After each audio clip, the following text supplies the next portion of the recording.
Alhamdulillahi rabbil alamin. Wa bihi nasta'inu ala umurid dunya waddin. Ashhadu an la ilaha illallah wa ashhadu anna Muhammadan abduhu wa rasuluh.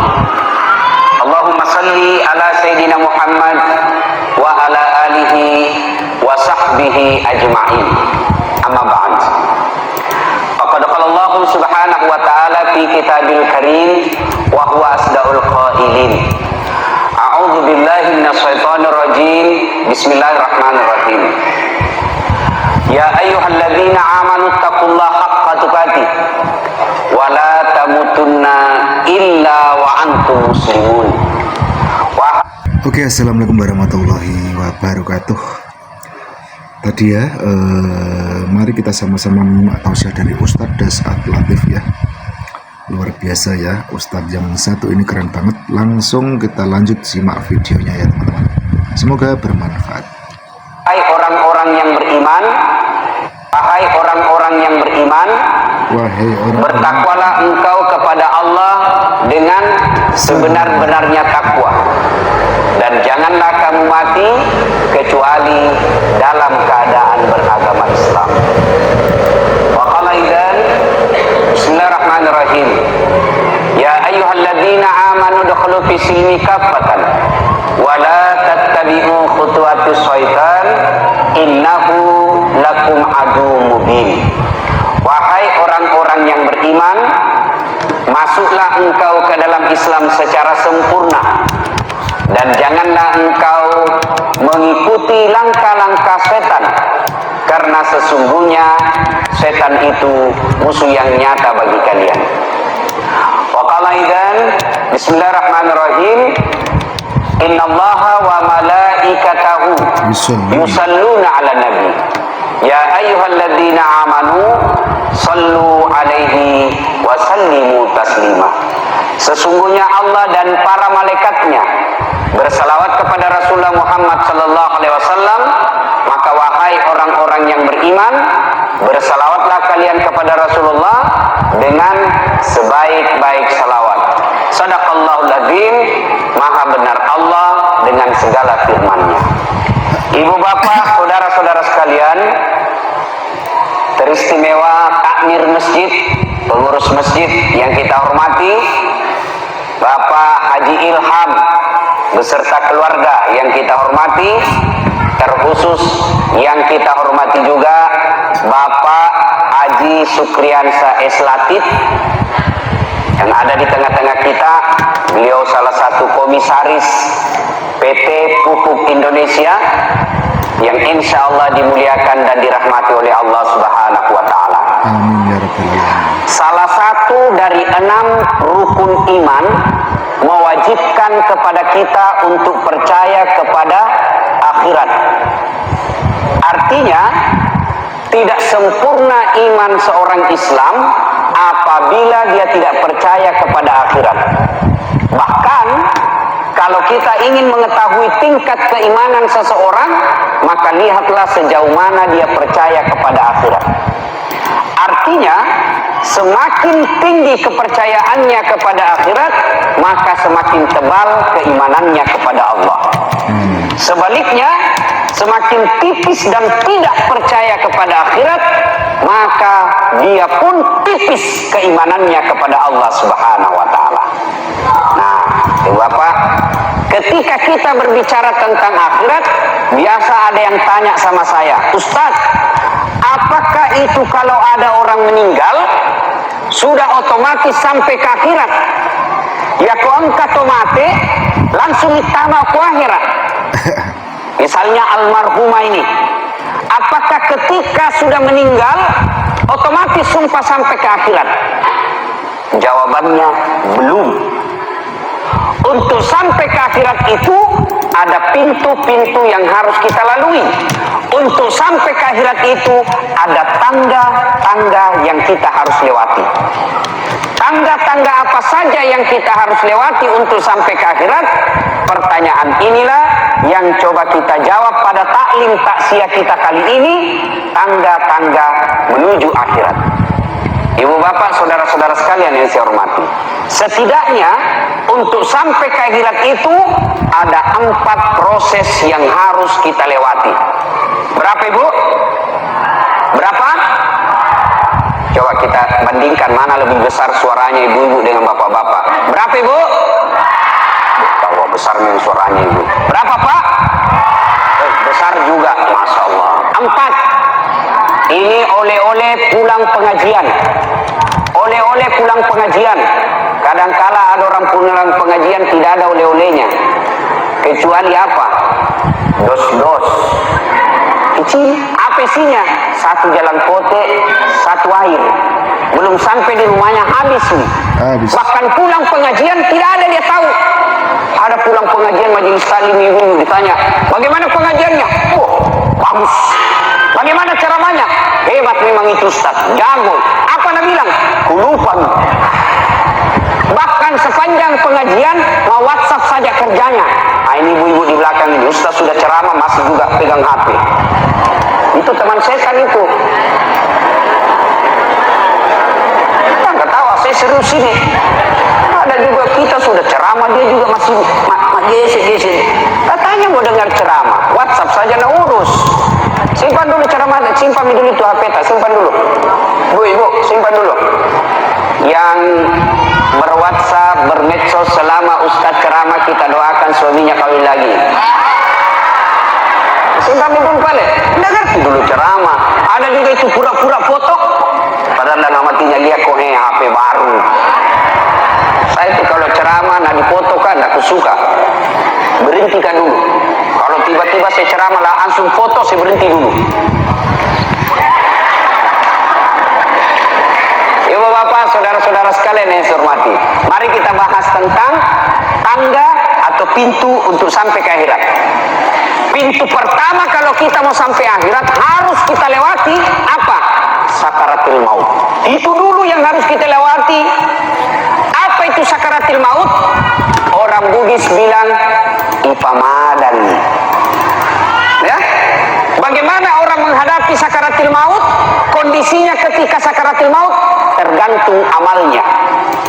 Kalau ada orang Islam agamanya selama dia hidup tingkah lakunya Islami, pembawaannya Islami, kelakuan-kelakuan bertetangganya juga Islami, pola hidupnya diatur agama Islam, tunduk kepada ajaran-ajaran agama Islam, insya Allah sakaratul maut dan mati dalam keadaan Islam.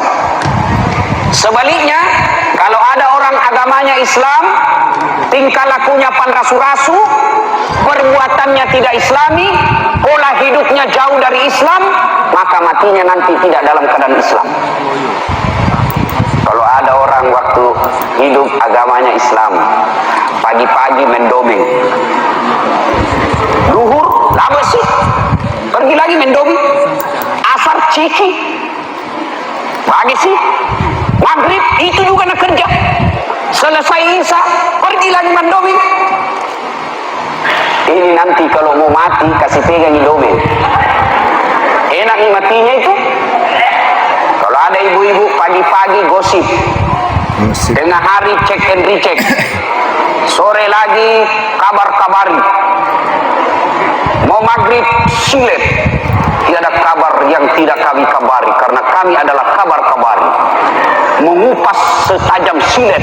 Nah ini nanti ibu-ibu kalau mau mati kasih pegang, kasih dengar berita gosip, enak matinya itu. Tergantung alat kebiasaannya.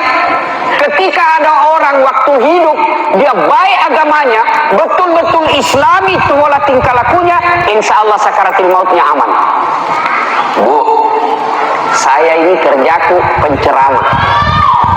Biasanya kalau ada orang sakaratul maut, orang mau mati, ustaz dipanggil. Makanya ibu jangan dipandang enteng itu ustaz. Kadang ibu-ibu itu matre dulu, nak pandang enteng itu ustaz. Nak bilang sama temannya, jangan kau bergaul sama itu ustaz. Kenapa? Barasan jiji nak tahu. Cantik begitu bu. Kalau mau mati orang siapa dipanggil bu? Siapa dipanggil? Pak Camat, punya upah.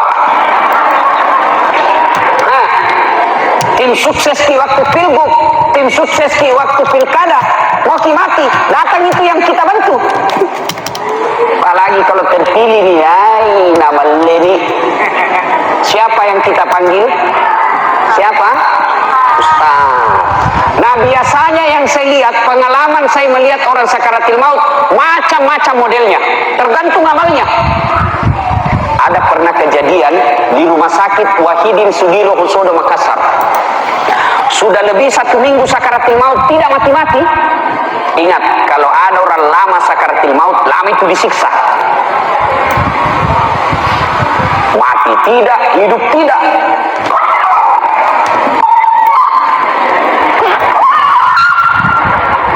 Saya kasihan. Saya datangi itu ibu. Saya bisik telinganya. Bu, ikuti. Saya bacakan Yasin. Saya bisik. Bismillahirrahmanirrahim. Yasin. Bangun ibu. Nah, lempar ke air. Air gelas. Ini kok. Yang aku mengaji di sini. Panas telingaku. Barusan orang saya ngajikan panas telinganya. Kulan lagi. Bismillahirrahmanirrahim. Lemparkan lagi. Basah bajuku.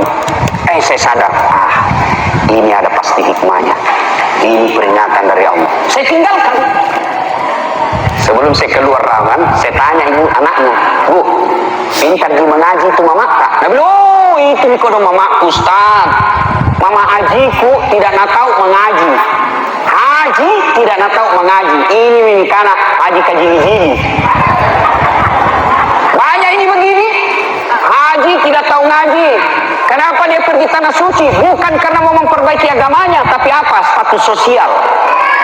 Kenapa kita pergi haji? Tersinggung Ustaz.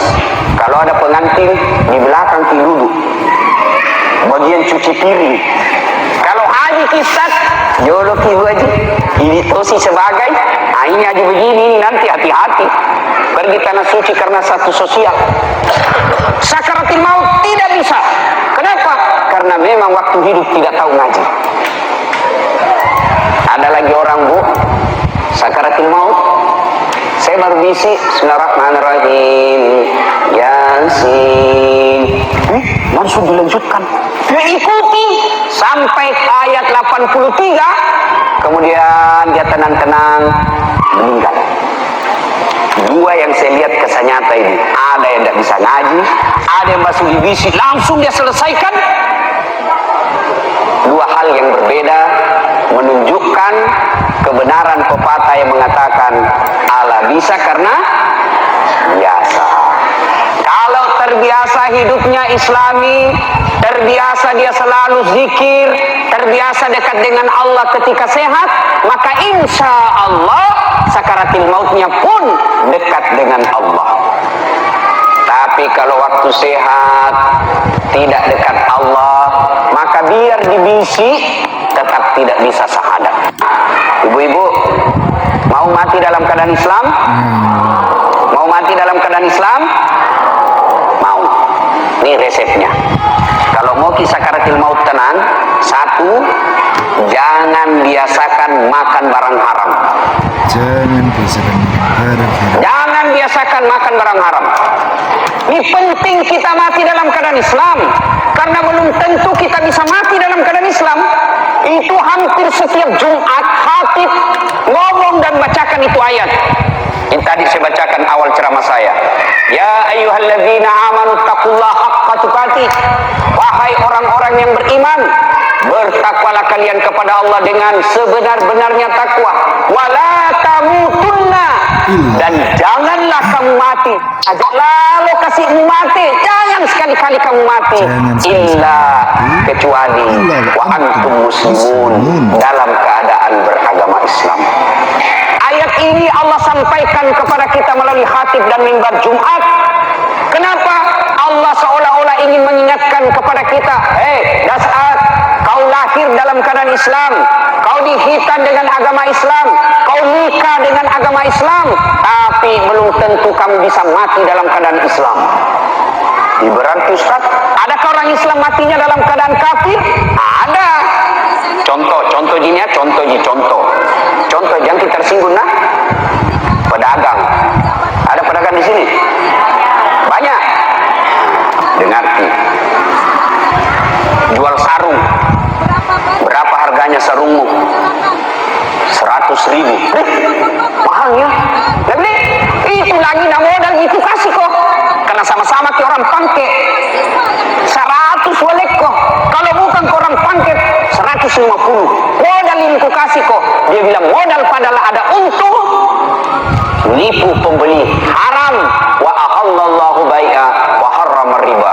Allah halalkan jual beli, Allah haramkan riba. Mana riba? Menipu pembeli.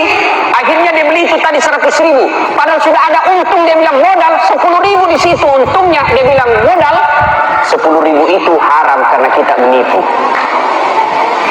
Tuh, hati-hati. Apalagi contoh gini ya, contoh penjual bensin. Ada penjual bensin pinggir jalan sini. Nah tulis bensin murni, padahal nak campur minyak tanah. Begitu dikomplain, nah bilang pembeli, kenapa kau bilang bensin murni? Nah ada pada campurannya ini. Kau bilang bensin murni? Nah bilang ini, jangan kau salah. Istriku namanya Murni, jadi kutulis bensin murni. Coba, manusia boleh ditipu, tapi Allah tidak bisa ditipu. Hati-hati pedagang ikan. Ada baru balemu, baru belum pernah sentuh es, padahal sudah 2 hari.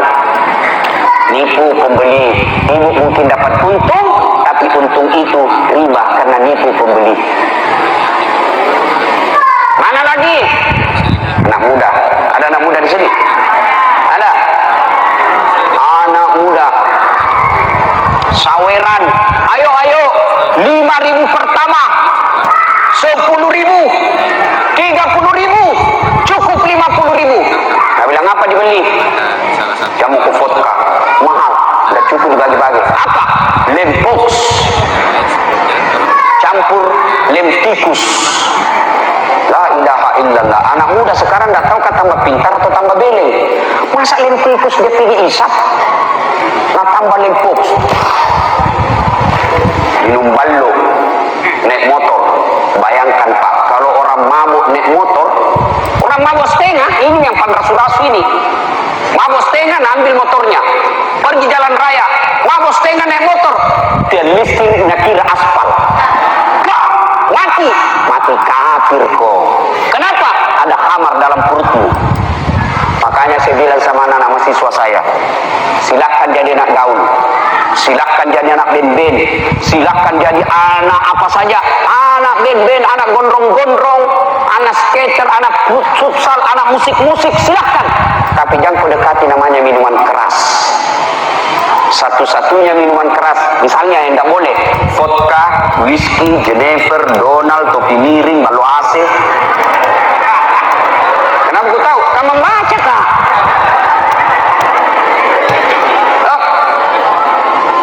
Tidak boleh. Dulu waktu ku sekolah dan kuliah, kan anak-anak sekarang nanti dibilang modern kalau pintar mabuk. Kampungan nenek, cemen lu men. Masa baru 1 botol teler mako? Itu teman-teman tak jagona sampai masuk di got. Dongo. Yang masuk di got, nak bilang jago. Dulu waktu saya sekolah SMA, nak panggil temanku, ayo pergi. Dah, langsung kampungan. Aku bilang biar nih daripada kau, tidak ada kampungmu. Ayo. Mabuk. Khamar, innamal khamru. Sesungguhnya khamar, rijsun, bapak moyangnya dosa, min amali syaitan, perbuatan syaitan. Jauhi agar kamu termasuk orang-orang yang beruntung. Jadi itu adik-adik, silakan kita gaul, tapi jangan dekati minuman keras. Jangan dekati minuman keras. Satu-satunya minuman keras yang halal, es batu. Nah, es batu besok nih. Ya. Tapi kalau anak muda minum khamar, orang masih bilang, iya mencari jati diri. Anak muda tapi tadi ya, jauhi minuman keras ya. Setuju banget dengan Ustadz Das Latif. Lanjut kita simak videonya guys. Ada anaknya masih pom. Orang yang ada khamar dalam perutnya mati dalam keadaan kafir. Termasuk koruptor, pemborong. Oh, pemborong. Pernah dengar ceritanya pemborong di akhirat? Pernah? Itu di akhirat penghuni penghuni surga sama penghuni neraka baku seneski. Cerita warung kopi sini. Nah bilang penghuni surga, weh cikali, bagaimana kabarmu di neraka? Nah bilang, nggak ada enaknya, dibelender terus orang di sini, nggak ada jam istirahat, ical laki terus. Oh, kalian bagaimana di situ? Nah bilang, enaknya di surga, baru dibayangkan ada di depan tak, satu laki-laki 7 bidadari. Nah bilang ini penghuni neraka, bolehkah kami jalan-jalan ke situ? Nah bilang boleh di sini mah kok. Bagaimana caranya? Nah bilang begini, kau bikin jembatan dari neraka, kami juga bikin jembatan dari surga, kita ketemu di tengah. Baiklah, lelang proyek. Keluar pemenang tender. Waktu pekerjaan 3 hari. Pertemuan dari surga bangun jembatan, dari neraka bangun jembatan, ketemu di tengah. 3 hari masa pekerjaan. Hari pertama proyek dari neraka sudah mulai. Hari kedua 70% sudah tuntas. Hari ketiga selesai tepat waktu. Sementara proyek dari surga belum mulai. Nah bilang yang dari neraka, kita sudah sampai di tengah ini. Proyeknya belum mulai. Dia teriak ini dari neraka, woi kami ini sudah sampai di tengah, kenapa kau belum mulai proyek ini? Apa dia bilang dari surga? Bagaimana mau dimulai proyek? Pemborong, kontraktor, pengawas, panitia ada semua di situ.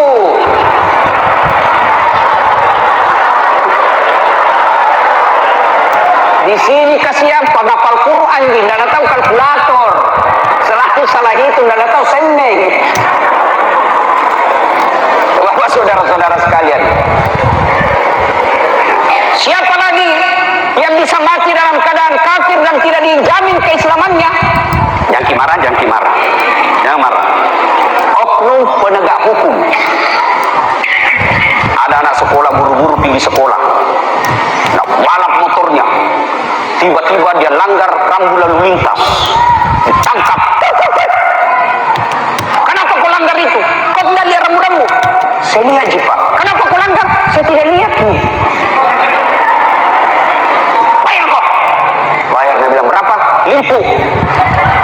Dia bilang deko don, 30 jiwaku Pak.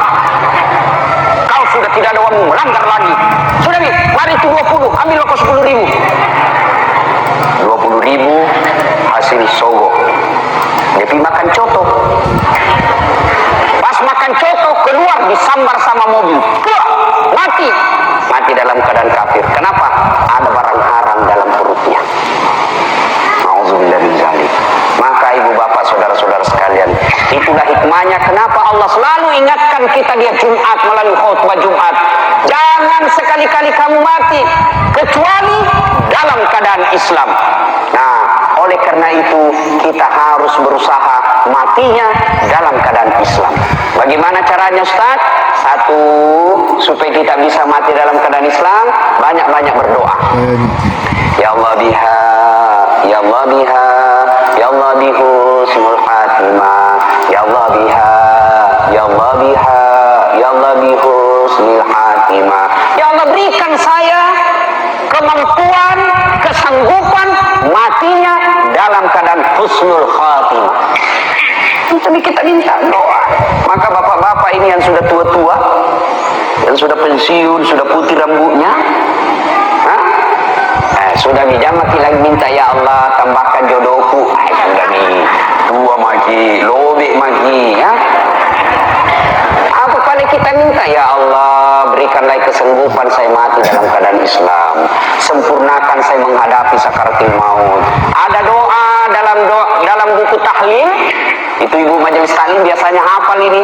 Ada buku tahlil di belakangnya ibu, biasa ibu lihat ada judulnya doa selamat. Itu kan? Ada dalam doa selamat itu yang berkaitan dengan sakaratul maut. Taubatan qablal maut, wa rahmatan indal maut, wa maghfiratan ba'dal maut. Allahumma hawwin alaina fi sakaratil maut. Ya Allah, berikanlah saya kesempatan bertaubat sebelum mati. Rahmati ketika dicabut nyawaku dan ampunilah saya setelah mati. Nah, itu kita baca-baca itu. Ibu bapak, bu, ale bu, selesai ki sholat, duduk ki sejenak, itu nih kita doa. Taubatan qablal maut, wa rahmatan indal maut wa maghfiratan ba'dal maut. Allahumma hawwin alaina fi sakaratil maut. Ustaz, tidak kuhafal itu Ustaz. Jangan di bahasa Arab. Karena berdoa itu tidak harus bahasa Arab. Nanti bahasa Arab tidak tahu cara mengucapkannya, bisa jadi salah, atau bisa jadi apa yang kita baca tidak tahu artinya. Setengah mati berdoa. Nah, bila malaikat ibu, apa maksudmu itu? Kau mau minta selamat sakaratil maut, nah kau minta hujan. Kenapa? Dia tidak tahu apa yang dibaca. Maka berdoa tidak harus bahasa Arab. Doa itu kalau bahasa Bugisnya mapaletu, bahasa anak gaulnya curhat. Minta maki, ya Allah, kau maha tahu. Saya tidak tahu berdoa dalam bahasa Arab. Ya Allah, saya hanya ingin selamatkanlah saya ketika sakaratul maut, ya Allah. Ringankan ketika engkau cabut nyawaku, dan ampunilah segala dosa-dosaku, dan berikan kesanggupan bagiku untuk sakaratul maut dalam keadaan Islam. Itu 5 kali kita sholat, 5 kali kita minta dalam sujud kita, masa Allah tidak kabulkan? Padahal Allah sudah janji, ud'uni astajib lakum, minta kau kepadaku, pasti saya kabulkan. Sudah. Yang kedua, supaya bisa kita mati dalam keadaan Islam, mulai sekarang lazimkan setiap saat kita tahlil, tahmid dan tasbih. Bagaimana caranya Ustaz? Duduk nanti. La ilaha illallah, la ilaha illallah. Ya. Kita perjalanan dari sini ke Makassar, bukan kita yang bawa mobil, ada sopir yang bawa ki karena naik angkot ki. Ya sudah, daripada kita menghayal kiri kanan membayangkan WhatsApp yang membuat kita bisa dosa, lebih kita duduk sepanjang jalan. La ilaha illallah, la ilaha illallah. Itu nih kita baca-baca. Banyak itu. Karena Rasulullah menjelaskan, man qama la ilaha illallah ila akhiril hayata dakhalal jannah. Siapa yang mengucapkan la ilaha illallah, penghujung hidupnya pasti masuk surga. Jadi begitu sakaratil maut kita ucapkan la ilaha illallah, pasti masuk surga itu. Pernah kan ceramah begini langsung bilang mahasiswaku, kan pagi itu pada Ustaz, semua mau pakai mati baru besok dia 100 kali bisa saja. Oh, memangnya kalau orang sakaratil maut akal bicara, itu menurut akalmu. Kalau orang sakaratil maut ibu, bukan akal bicara tapi amal. Amal bicara. Pernah lihat orang nikah? Pernah lihat orang dikasih nikah? Banyaknya itu tidak tahu syahadat. Nah, mudah siap dinikahkan, siap syahadat kok. As-sadu. As-sadu. Ulangi. As-sadu. As-sadu. Ulangi. Enggak, banyak yang tidak bisa syahadat. Itu baru menikah, apalagi sakaratul maut. Maka ibu-ibu, bapak-bapak, sambil duduk-duduk tidak ada kegiatan, ayo kita ucapkan la ilaha illallah, la ilaha illallah. Itu kita lazimkan. Yang kita cuma bilang la ilaha, itu tidak boleh. Itu ada biasa itu waktu kita kecil, ada papa la ilaha. Itu salah itu. La ilaha, tidak ada Tuhan. Tiba-tiba mati, mati kaget, la ilaha, tidak ada Tuhan. Ya? Sempurnakan la ilaha illallah, tidak Tuhan kecuali Allah. Nah, ini ada sopir bilang sama saya, sopir panter dari Makassar ke Pindrang. Saya bilang, Ustaz, lebih banyak nanti sopir panter masuk surga daripada Ustaz. Ini sembarangan dia bilang ini. Karena aku bilang begitu, dia bilang itu Ustaz bikin lupa Tuhan, sopir ingat Tuhan. Maksudnya apa? Dia beda kalau hari Jumat Ustaz. Itu khotbah banyaknya orang tidur gara-gara itu Ustaz. Khotbah itu Ustaz, tidur orang di belakang, lupa Tuhan. Tapi coba beda sopir panter Ustaz. Nah, ingat semua Tuhan, begitu ku tancap 150 km per jam, sadar nasi di atas Ustaz. La ilaha illallah, la ilaha illallah.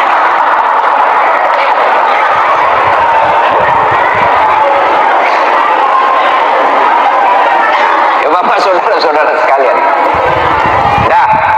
Nah, sekarang siapa gerangan orang yang sakaratil maut dengan menderita?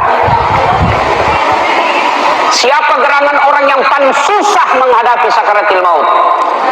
Mereka yang durhaka kepada kedua orang tuanya. Kalau ada orang durhaka sama orang tua, jangan diharap bisa sakaratil maut dengan tenang. Pernah dengar kisahnya Sa'labah, Alqamah. Alqamah ini bagus sekali agamanya, ujung hidupnya tidak bisa syahadat. Gara-gara apa? Pernah menyakiti hati ibunya. Dituntun oleh Bilal, la ilaha illallah, tiada Tuhan selain Allah. Alqamah cuma mengucapkan la, tidak ada. Didoakan oleh Nabi, tetap tidak bisa. Usut punya usut, ternyata pernah melakukan dosa. Apa dosanya? Pernah menyakiti hati ibunya. Lapor sama Nabi, Nabi lalu bersabda, wahai, tidak selama ini anak. Panggil ibunya. Bu, maafkan anaknya. Saya tidak mau ya Rasul. Maafkan, tidak mau ya Rasul. Kenapa? Lebih sayang istrinya dari saya. Akhirnya Nabi bilang, sudah kalau ibu tidak mau maafkan, lebih baik saya bakar api di dunia daripada api neraka. Itu api di dunia tidak ada artinya panasnya dibanding api neraka. Akhirnya Nabi bilang, kumpul kok kayu anak-anak, sahabat-sahabat kumpul kayu, kumpul menyala. Nabi bilang, angkat, bakar saja ini. Begitu mau dilempar, ibunya berteriak, ya Rasulullah, jangan kau bakar anakku. Memang dia kurang ajar, nakal, pernah sakiti perasaanku. Tapi perasaan itu tidak ada bandingnya ketimbang penderitaanku hamil dan melahirkan dia. Itulah ibu. Jangan kasihan, biar nih, memang dia pernah sakiti kan. Tapi tidak ada artinya sakit hatiku itu dibanding sakitnya saya hamilkan dan lahirkan dia. Ibu-ibu tahu kan bagaimana sakitnya hamil? Iya bu? Alhamdulillah saya belum pernah rasakan. Tapi bapak-bapak kalau mau rasakan bagaimana sakitnya hamil, ambil batu. Jangan batu berat dulu. Apa? Kelapa dengan sabut-sabutnya kasih masuk di perut tak. Kemana-mana bawa. Bawa Maki. Karena itu ibu-ibu 9 bulan 10 hari dalam dibawa kemana-mana. Tidak ada ibu hamil begitu mau jalan dan simpan dulu deh, beras sekali. Itu hamil. Bagaimana pula kalau melahirkan? Pernah masih ingat waktu melahirkan ibu? Masih? Ada enggak ibu-ibu melahirkan senyum? Ada? Oh menderita semua itu ibu. Mengedep kok. Itu ibu-ibu.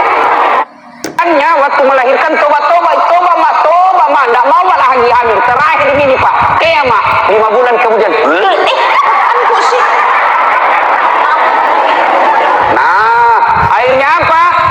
Ibunya bilang, jangan kau bakar anakku, ku sayang kasihan anakku. Nabi tanya, betul ya Rasul. Akhirnya dengan izin Allah barulah Alqamah bisa mengucapkan la ilaha illallah. Nah, jadi ibu-ibu yang durhaka sama orang tua, pulang nanti ini minta maaf sama orang tua sebelum datang sakaratul maut. Ya, baik sama orang tua Ustaz, alhamdulillah. Tapi jangan lupa baik juga sama mertua. Biasanya itu ibu-ibu yang berdosa kemana? Ke mertuanya. Nah sayang ibunya, tapi tidak sayang bapaknya suaminya. Ada begitu di sini? Ada begitu cerita Pak? Ada? Sesama laki-laki si ajar ki Pak. Jangan makin ceraikan ki, kasihan janda. Ini apa paling Ustaz? Tambah jadi 2. Biar dia tahu rasa. Ibu, ada itu ibu-ibu datang mertuanya, hari pertama masih bagus. Hari kedua tanya, kapan kita pulang? Hari ketiga mak galapuk nih Pak, tutup pintu banting Pak. Mentang-mentang mertuanya hipertensi, sanging garam nak kasih sama mertuanya. Telur asin, masa lagi ikan asin. Nabi bilang mertuanya dem, apa gimana kasih. Pulang mak besok, Nabi bilang pulang lalu ke Cilaka. Ini menantu seperti ini lebih ditambahi Pak, supaya dia tahu diri. Ibu bapak saudara-saudara sekalian, tidak ada keselamatan bagi mereka anak yang kurang ajar kepada orang tuanya. Alhamdulillah hari ini pelajaran buat kita. Ibu Haja almarhum Bayani meninggal, tapi alhamdulillah anak tidak melupakan. Ini salah satu cara berbuat baik kepada orang tua sebelum meninggal. Apa? Kumpulkan orang, dengar dakwah. Bayangkan, pulang ini misalnya sekitar 500 orang, lalu ada ilmu yang dia dapat, misal dia amalkan suatu ilmu yang kita dapat dari pengajian ini, insya Allah almarhumah mendapat pahala-pahala dari kiriman orang yang datang, karena asbab anaknya yang mendatangkan untuk dakwah. Nah, ibu sudah berpisah jasad dengan roh, itulah kematian. Jadi kecabut mati tidak mati. Nah, ketika ada orang meninggal, datanglah kita melayat. Tapi sayang, seribu sayang, saya melihat kita ini di Sulawesi Selatan datang melayat, masih banyak yang salah dalam melayat. Apa itu salahnya? Satu, ya, ada yang datang melayat bukannya datang berdoa, tapi apa? Datang cerita salah. Ada itu ibu-ibu, jenazah di depannya, datang orang melayat, mulai di matanya mak gosip, bukan mulutnya, matanya. Nah, lihat dari pertama masuk, baru duduk orang, sudah mulai. Nah, kok di sampingnya apa? Dasar kasih kudunya sama rohnya. Dan iya kayak umbul-umbul. Sudah nih, itu ada jenazah di depannya, datang cerita. Datang lagi yang satu, nah gosip. Apa? Gelannya palsu. Kenapa kau tahu? Dan itu ada hitam-hitam di tangannya. Semua padahal ada datang melayat di situ. Ibu majelis taklim saya di Makassar saya ajarkan, kalau datang ki melayat, bawa ki surah Yasin minimal. Sampai di situ baca Yasin sama-sama. Tidak bisa Ustaz karena kita tidak tahu ngaji. Ya sudah, apa dibaca? Al-Fatihah sama Qul Huwallah. Baca sebanyak-banyaknya. Tidak bisa juga Ustaz, diam-diam ki. Diam-diam maki saja. Tidak bisa juga diam-diam, coba maki pulang. Daripada kita tinggal datang bercerita saja. Dua, kita datang melayat, apa? Tidak ada yang ikut sholat jenazah. Kita kalau datang, saya mohon maaf, terutama ibu-ibu, jarang sekali ada ibu-ibu pergi melayat sholat jenazah. Jarang itu. Makanya kalau ada ibu-ibu meninggal, jarang juga yang sholati. Kenapa? Karena kebiasaannya malah sholat jenazah. Maka orang yang datang pun ketika datang yang meninggal, jarang yang sholat jenazah. Kenapa? Ya, balasannya seperti itu. Makanya majelis taklim kalau datang kita melayat, ada memang wudhu tak? Sholat ki ikut sholat jenazah. Saya tidak tahu sholat jenazah Ustaz. Gampang, kursus kilat. Dengar ini, cara sholat jenazah. Tidak ada wudhu Ustaz. Boleh tidak wudhu. Sholat jenazah itu Imam Syafi'i mensyaratkan ada wudhu. Kalau Imam Mazhab yang lain, boleh tidak ada wudhu. Kenapa? Karena sholat jenazah sesungguhnya bukan sholat, hanya doa. Ustaz tidak nak buat rumahnya di teras, boleh. Ustaz tidak nak buat juga teras, di jalan boleh sholat jenazah. Tapi yang ke jalan raya, langsung jalan depan rumahnya. Pakai sepatu boleh, silakan kalau mau pakai sepatu. Sudah itu menghadap kiblat. Sudah itu yang di depannya jenazah, di belakangnya ki. Sudah nih takbir pertama, niat dulu. Niat apa niatnya? Boleh diucapkan, boleh juga tidak. Bila maki saja, kalau tidak dihafal, bila maki saja dalam hati kita, Tuhan, sholat jenazah kayak ini, Allahu Akbar. Sudah, boleh. Sudah takbir pertama, Allahu Akbar, baca Al-Fatihah. Takbir kedua, Allahu Akbar, baca salawat. Tahu jadi salawat? Tahu jadi salawat ibu? Tidak tahu ini. Ada mahasiswaku ujian skripsi, saya bilang, Dek, supaya berkah ilmu saya kasih kok salawat kok. Salawat kepada Muhammad. Ulangi, salawat kepada Muhammad. Salah kok. Langsung dia bilang, yang mana pada itu Ustaz? Allahumma salli ala Sayyidina Muhammad wa ala ali Sayyidina Muhammad. Langsung dia bilang, oh diganti nih Pak. Bukan diganti kok yang beleng. Ada salawat diganti, wali kota kapan? Allahumma salli ala Sayyidina Muhammad wa ala ali Sayyidina Muhammad kama sallaita ala Ibrahim wa ala ali Ibrahim wa barik ala Muhammad wa ala ali Muhammad kama barakta ala Ibrahim wa ala ali Ibrahim fil alamin innaka Hamidum Majid. Allahu Akbar. Doakan orang yang meninggal minimal Allahumma ghfir laha. Ya Allah, ampuni dosa dia, atau Allahumma ghfir lahu, ampuni dosa dia. Yang keempat, boleh al-takbir lagi. Allahu Akbar, boleh berdoa lagi, boleh langsung salam. Selesai. Yang penting takbir 4 kali, jangan ruku. Ingat, takbir 4 kali, jangan ruku. Kalau ruku, malu sendiri gitu. Dan seperti Abu Nawas cerita, wallahu alam benar atau tidak. Tahu takbir pertama Imam Allahu Akbar, takbir tongnya Abu Nawas Allah Allahu Akbar. Takbir kedua imam, Allahu Akbar, ruku Abu Nawas. Kenapa saja ruku ini? Takbir ketiga, Allahu Akbar. Nabi bilang Abu Nawas, tak kalah dia sekalian mak sujud. Selesai sholat ditanya, Abu Nawas, kenapa kok ruku sujud? Tidak ada ruku ini orang sholat. Nabi bilang, ini orang banyak sekali dosanya. Tidak diampuni bede kalau tidak ruku ki. Supaya habis semua sekalian mak sujud. Ini jawaban orang kepepet ya. Ustaz, tidak ada bacaan ku hafal Ustaz. Mana Fatihah tidak ku hafal kong. Bagaimana caranya? Ikuti saja sama imam. Ikut saja sama imam. Bacanya imam wakili. Nah, sudah sholat jenazah. Sudah itu apalagi dimandikan. Diantar. Sudah dimandikan, dikafani, disolati, diantar. Ini lagi yang banyak perlu kita luruskan di Sulawesi Selatan, terutama di Makassar.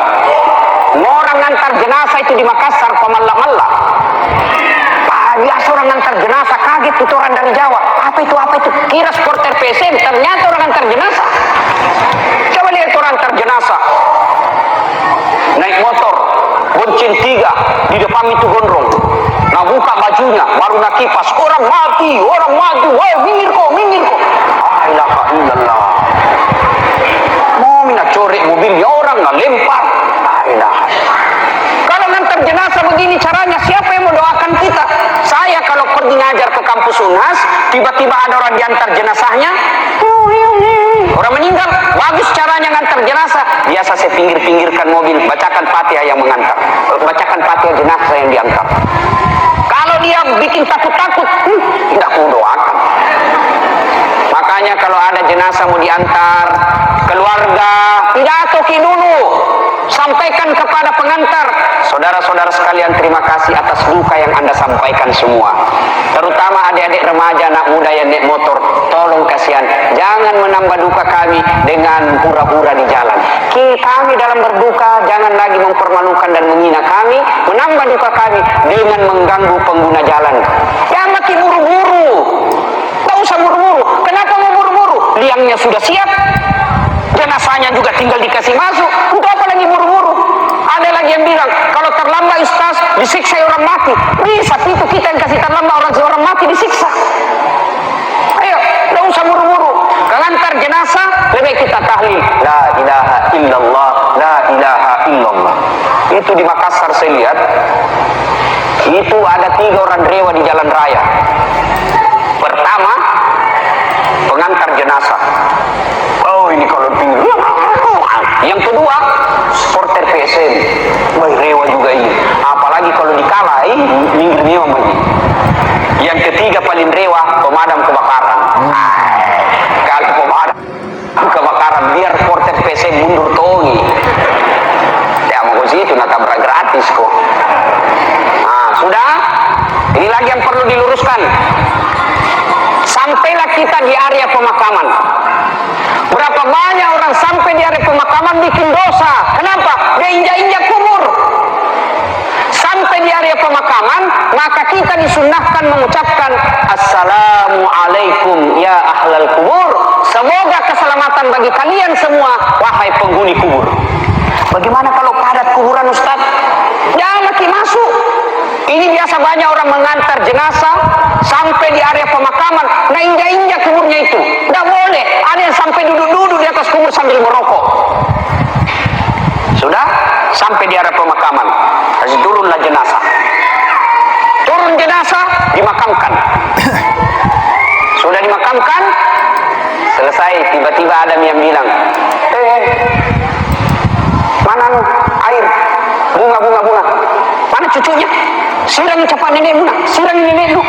Cucu durhaka, siram nenek. Boleh kita siram kuburan dengan catatan jangan ada niat-niat salah. Ada pernah saya tanya, kenapa disiram ini kubur? Nah bilang, Ustaz, supaya dingin kuburnya orang mati. Kalau betul itu air kasih dingin kuburnya orang meninggal, maka sekali pasangi PDAM di situ, buka terus.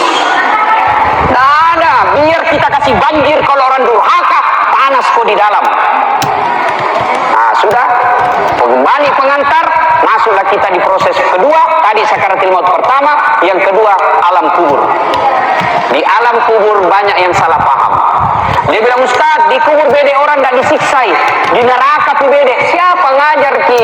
Neraka itu bisa, kubur itu bisa jadi pemanasannya surga, juga bisa jadi pemanasannya neraka, tergantung siapa yang di dalam.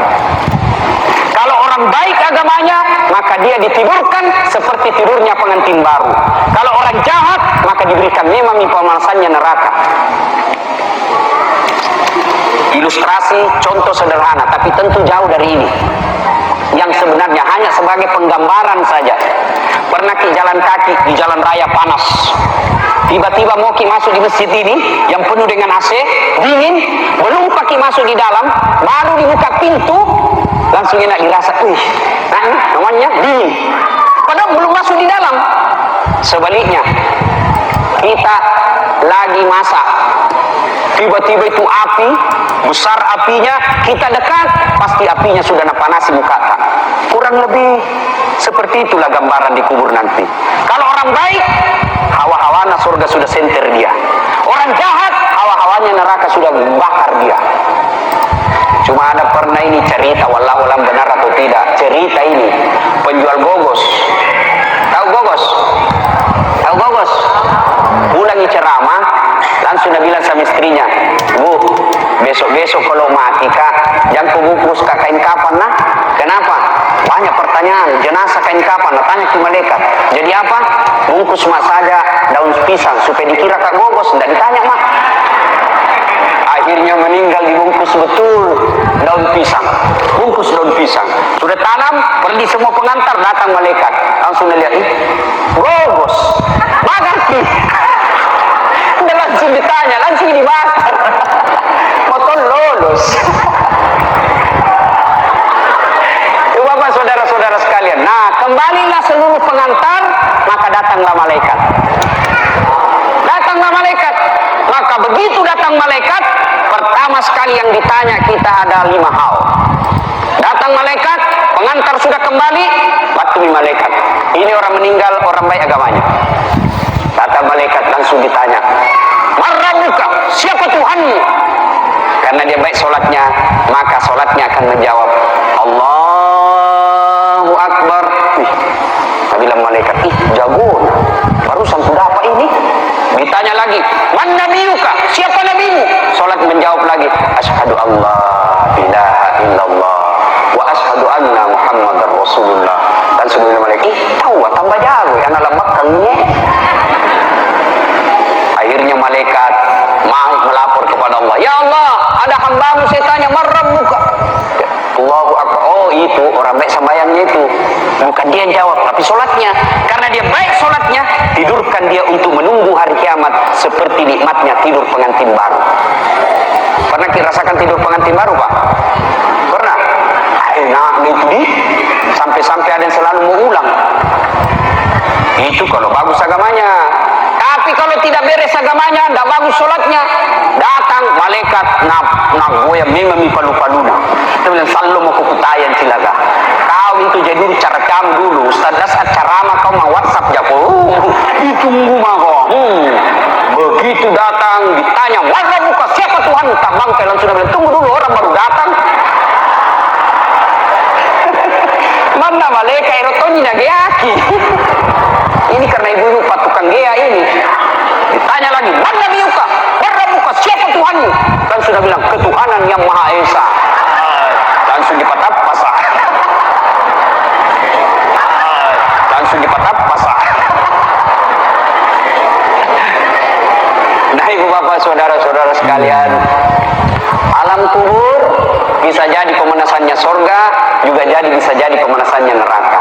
Yang tersiksa di alam kubur minimal ada 2. 1, mereka yang tidak beres sholatnya, mereka yang tidak bagus sholatnya. Ibu-ibu, sebagai ilustrasi gambaran sederhana, pernah rasakan mati lampu? Pernah? Kalau saya bukan pernah, sering. Bagaimana itu Bu? Kira-kira kalau mati lampu di rumah, tiba-tiba ada ular masuk di rumah tak? Ular sanca. Yang kalau nagigit beberapa menit tidak dapat pertolongan, mati orang. Keracunan. Bagaimana kalau mati lampu ada ular masuk di rumah tak? Panik. Ya toh? Ketakutan. Padahal itu mati lampunya paling 1 jam. Padahal Padahal itu rumah masih lebar. Padahal itu rumah ada ular, kita masih bisa masuk, lompat ke pintu. Masih bisa kita teriak, orang bilang, ular, ular, tolong. Masih bisa kita ambil HP senter itu. Kita sudah panik. Tapi nanti kalau kita dikubur, diikat kain kafan, ditindis tanah, mati lampunya bukan 1 tahun, mati lampunya selama-lamanya. Lalu datanglah utusan Allah dari neraka dan berkatalah orang meninggal ini, man anta, siapa kamu? Sayalah solatmu yang kau abaikan ketika kau hidup di dunia. Bentuknya dalam keadaan ular, ekornya cuma 1 tapi kepalanya tidak bisa dihitung. Apa tugasnya? Melilit dan mematuk sang jenazah sampai hari kiamat. Makanya orang yang tidak beres solatnya dikubur tidak bakal kau dapat keselamatan. Yang kedua, orang yang tersiksa nanti dalam kubur adalah mereka yang tidak bersih ketika dia kencing. Ini bapak-bapak ini, dan selalu saya istilahkan kencing sopir. Biasa saya lihat di Makassar sopir PT-PT, kalau mau kencing dah misalnya mobilnya, nah buka pintu mobilnya, tengok kiri kanan. Tak ni berdiri di, masih ada 1-2 tetes nadatik saja. Apa yang datik? Yang ketawa ibu, ini urusan laki-laki. Atau ada ibu-ibu juga kencing berdiri, banjir. Bapak-bapak, itu suatu ketika Nabi tanya, siapa yang tahu siapa kubur ini? Si fulan ya Rasul. Nabi jelaskan, andai kau diberi pendengaran seperti telingaku, maka kau akan dengar betapa disiksaannya ini orang dikubur. Apa dia tidak sholat ya Rasul? Tidak sholat. Apa dia tidak puasa ya Rasul? Dia puasa. Amalnya bagus. Apa sebabnya? Karena dia tidak bersih ketika dia kencing. Jadi kalau bapak kencing, perjalanan singgah ki, tidak ada air, Fikih mengajarkan ambil daun 3 lembar daun. Caranya bagaimana Ustaz? Ambil daun pertama, gosok ke bawah. Ambil lagi daun kedua, ke tongkus kasar. Ambil daun ketiga. Jangan begini, tambah kotor kalau bapak kasih begini. Dengan catatan periksa baik-baik dulu itu daun, siapa tahu ada cambulu-buluna. Tapi zaman modern sekarang, alhamdulillah tidak perlu lagi pakai daun, tapi ada namanya tisu. Begitu sampai di lokasi, dalam perjalanan sampai tujuan, masuk waktu sholat, kita dapat air, tetap wajib dicuci dulu pakai air. Tapi kalau tidak dapat lagi air, sudah tidak perlu dicuci, langsung tayamum sholat. Kalau tidak dapat air. Nah, ibu bapak, saudara-saudara sekalian, masuklah di kita dalam kubur. Setelah itu kiamat datang, maka kita dibangkitkan. Siapa manusia pertama yang dibangkitkan nanti? Rasulullah Muhammad SAW. Setelah itu bangkitlah seluruh manusia. Dan pada saat itu kata Nabi, muka kita sudah tidak seperti sekarang. Ada yang mukanya menjadi lebih gagah, ada lagi lebih hancur. Ada nanti mukanya seperti tikus. Siapa muka tikus? Mereka yang suka waktu di dunia sifatnya seperti tikus. Apa sifat tikus? Suka ngambil barangnya orang. Nah, ini nanti koruptor, panga, pencuri, perampok. Nah, itu nanti mukanya seperti tikus. Badannya manusia, mukanya tikus. Termasuk mereka yang bertetangga ngambil tanahnya orang. Nah, itu nanti mukanya seperti tikus. Termasuk ibu-ibu kalau pergi pengantin, nah ambil piringnya orang. Banyak juga itu piring hilang kalau ada pengantin, muka-muka tikus. Siapa lagi? Ada lagi nanti yang mukanya seperti anjing. Siapa muka anjing? Mereka yang waktu hidup di dunia seperti anjing. Apa sifat anjing? Suka disogok. Nah, mereka yang suka sogok-sogok, masuk pegawai nyogok. Nah, itu nanti mukanya seperti anjing. Dia bilang, saya tidak nyogok Ustaz, bukan juga saya disogok, tapi saya kasih ketemui pengurus. Itu sama juga. Asariku pisarru sarri, bersekutu dengan jahat, jahat pula hukumnya. Apalagi ada lagi nanti yang mukanya seperti ular. Siapa muka ular? Yang suka mencari-cari muka. Nah, ini di kantor pejabat ini banyak. Siap bang, siap. Lupa, siap. Itu nanti cari mukanya seperti ular, penjilat-jilat dan macam-macam. Termasuk nanti di akhirat ada yang mukanya seperti kuda. Siapa yang muka kuda? Mereka yang suka mendahului imam ketika berjamaah. Banyak ini, imam belum turun, imam belum naik. Kenapa? Saya bilang imam tua Ustaz, 70 tahun umurnya, rematik ini. Jadi lambat goyang. Allah.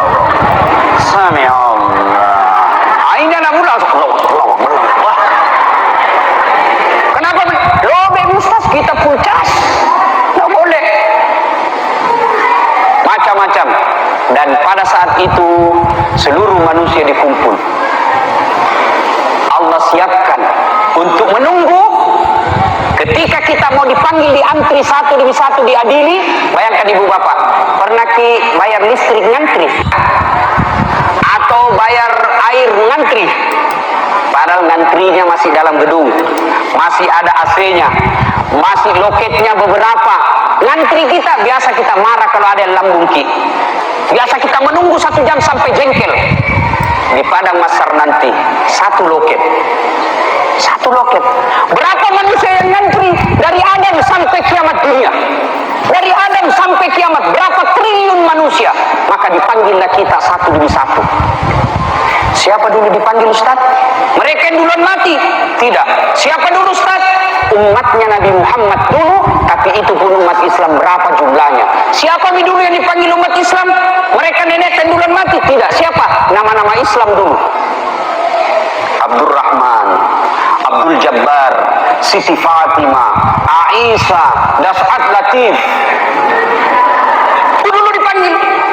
Tony, Joni, Rudi, Titi.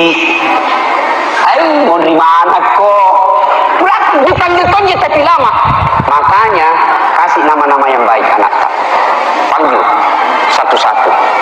Dan ketika kita ngantri itu Allah sediakan ruangan VIP.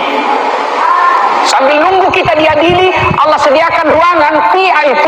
Dingin, nyaman, ada bidadari yang mengawalnya. Ada 7 golongan orang yang dilindungi di tempat itu. Siapa mereka yang 7 golongan ini? Insya Allah dan waktu dan kesempatan kita akan lanjutkan. Ibu bapak saudara-saudara sekalian, pada akhirnya kita simpulkan pembicaraan kita ini. Pertama, kullu nafsin sa'iqatul maut. Semua yang hidup pasti akan mati. Siapapun kita pasti akan mati. Karena kematian adalah sesuatu yang pasti. Tidak usah banyak kita ingat ceramahku malam siang ini. Cukup kita tanya diri kita masing-masing sebentar malam kalau mau tidur. Kematian adalah sesuatu yang pasti. Sudah siapkah kita menghadapi kematian itu? Apa bekal dalam menghadapi kematian? Sebaik-baik bekal adalah takwa dengan cara mendekati perintah-perintah Allah, melaksanakan perintah-perintah Allah, dan menjauhi segala larangan-larangan Allah. Insya Allah, kalau kita orang Islam, membaca 2 kalimat syahadat, diyakini sampai mati, dan kita taat kepada Allah, menjauhi segala larangannya, insya Allah, tadkhulul jannati bissalam. Silahkan masuk surga dengan selamat. Surga di dunia dan insya Allah surga di akhirat. Ibu bapak saudara-saudara sekalian, inilah tausiah kita pada taklim kita kali ini. Mudah-mudahan ada manfaat. Sebelum kita akhiri, mari kita kirimkan suratul Fatihah kepada Rasulullah Muhammad SAW. Khasiat dan keutamanya kita ikhlaskan untuk almarhumah Ibu Hajjah Bayani, Siti Bayani, ila hadratin Nabi Mustafa Muhammad SAW, summa khususil ruhil almarhumah Siti Bayani. Al-Fatihah.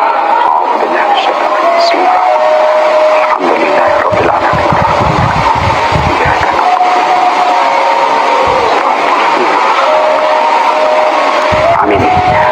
Terima kasih, lebih dan kurangnya mohon dimaafkan. Nun wal kalam ya masrun billahi fi sabilil haq. Assalamualaikum warahmatullahi wabarakatuh. Tadi ya tausiah dari Ustadz Das'at Latif, semoga bermanfaat. Akhirul kata, mohon maaf apabila ada kesalahan. Assalamualaikum warahmatullahi wabarakatuh.